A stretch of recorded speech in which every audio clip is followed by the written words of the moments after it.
Writing an Identity Not Your Own, a guide for creative writers. Written and narrated by Alex Temblador.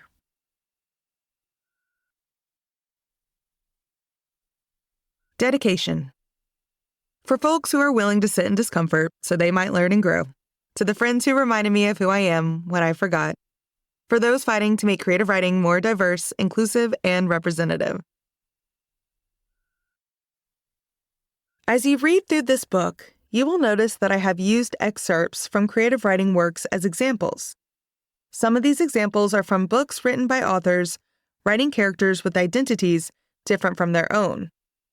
However, most are writers writing within their own identities. If I have used an excerpt to demonstrate how an author accomplished something well in one part of their work, that is not necessarily a personal stamp of approval for the rest of the piece. My goal is to only provide specific positive examples, not to give my opinion on the rest of their work. I have also pointed out some books that are widely known for having problematic portrayals and storylines relating to historically marginalized communities. I tried to only include books that have been so vastly discussed in the news, at conferences, and within the literary and reading communities that most writers and readers will be aware of the discussion surrounding these problematic portrayals. It is not my intent to criticize anyone callously. Rather, I intend to use these examples as a means to add to the discussion of writing identities not your own. Most of the stereotypes, tropes, and terms presented in this book are such that we would use in the U.S. While I believe that many writers from around the world will benefit from this book, I hope they do understand that I wrote this book with a U.S. perspective and that some things may not apply to their societies. At times, I will use terms like BIPOC, people of color, genderqueer folks, or the LGBTQIA+ community as a shorthand to discuss specific groups. I understand that these acronyms or terms are not liked by all, and that in some instances, they are reductive to the communities they represent. For the sake of this book, I will be using them to make the reading experience easier. It is not my intent to cause offense, but to easily convey all of the information I can without making things any more complicated. If there comes a time when the majority of the population decides that such terms or acronyms should be removed from our usage completely, the book will be updated to reflect that shift. I tried my best to include the most up-to-date information, statistics, and perspectives to help you write other identities well. I sourced information from people who have more knowledge than I do in specific areas, and at other times, I used logic and my own personal experience to provide insight and advice. Despite my attempt to write and design this book in a way that would help most creative writers, I will be the first to admit that I am biased and imperfect, and so there may be topics, questions, or discussions that I could not or did not anticipate. My friend reminded me that this book is not the 10 Commandments. In other words, we must remember that the tips or rules I have presented here are free to change and evolve. Language, society, and the industries related to creative writing are ever-changing, and so there is always something new to discover about this topic. Please keep this in mind when utilizing this book, as you might have to do additional research to help you answer specific questions you have about your creative writing piece. I hope that I will have the opportunity to update this book over time and continue to contribute to this conversation. Last but most importantly, this book is for writers who wish to write identities not their own. Many of the subjects I will discuss cannot and should not be applied to writers who write within their own identities.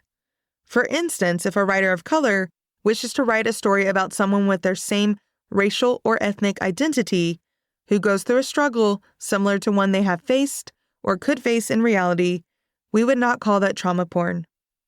The rules, advice, and suggestions presented in this book will not usually apply to historically marginalized writers writing characters with their same identity. Writers writing outside of their identities should remember this.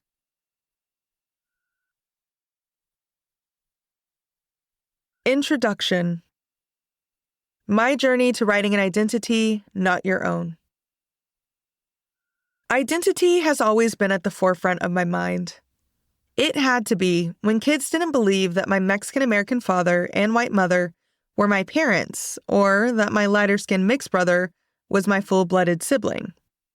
I couldn't not think about identity, especially when I watched how people behaved around my sister, who has intellectual and physical disabilities. People never speaking directly to her, or shuffling with their backs against the wall out of a fast food joint because my sister made verbal noises as a means of expressing her joy for lunch. I considered how the world vilifies certain identities when kids bullied my brother for having a seizure and later for coming out as queer. I thought about identity every time kids and adults told me that because I was a girl, I couldn't be better than boys at sports, which I often was. Or when I read The Handmaid's Tale in high school and cried in my closet because I understood that many of the things that happened to women and girls in the novel have occurred, do occur, or could occur in this world. I faced the privileges of identity often, like when my ex-boyfriend who was Black was pulled over by the cops and was visibly scared, or after I wrote my first article on transgender rights and a transgender woman who was experiencing houselessness reached out to me on social media to share some current struggles she was facing. I even mulled over the oddities and ironies of identity every time someone asked me, "What are you?" Or when people of color assumed my racial and ethnic background as Native American, Black, Indian, or even Balinese, and I had to recognize what was happening and then uncomfortably correct them. I have long been acquainted with the intricacies of identity, so of course it made its way into my writing career early on. Latine, Black, and mixed characters were prevalent in my creative work, a reflection of the community of friends and family I grew up with in North Texas. Similarly, I wrote gay characters and characters with disabilities because my siblings had these identities. Even in my career as a journalist, I covered racism, gender discrimination, LGBTQIA+ rights, and diverse family dynamics. By the time I started writing my second novel, Half Outlaw, in 2017, I felt confident creating characters with identities not my own.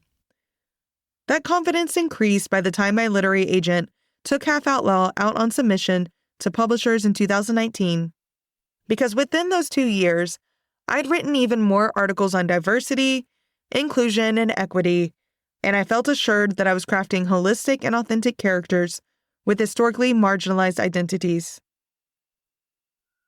2 months after George Floyd was killed by police officers in 2020, Half Outlaw was acquired by Blackstone Publishing. By the time I was assigned an editor a year later, in 2021, my perspective on writing characters with differing identities had shifted completely.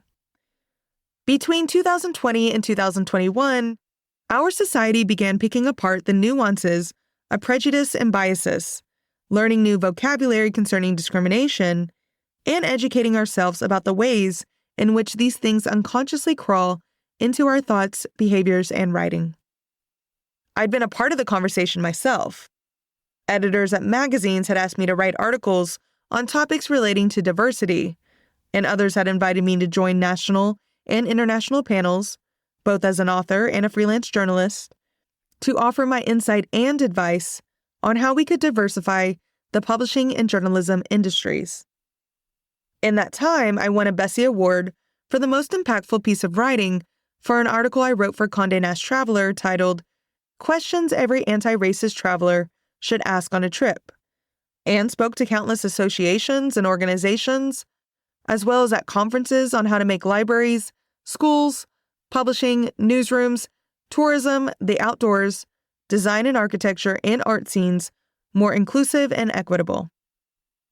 I was becoming known as an expert in diversity, equity, and inclusion in certain communities, and it was because of this that I was asked to teach a seminar for writingworkshops.com that would instruct writers on how to write characters with identities other than their own, especially those from historically marginalized communities. I had plenty of teaching experience at that time, but I knew that this class, which I titled Writing an Identity Other Than Your Own, wasn't something I could or would take lightly.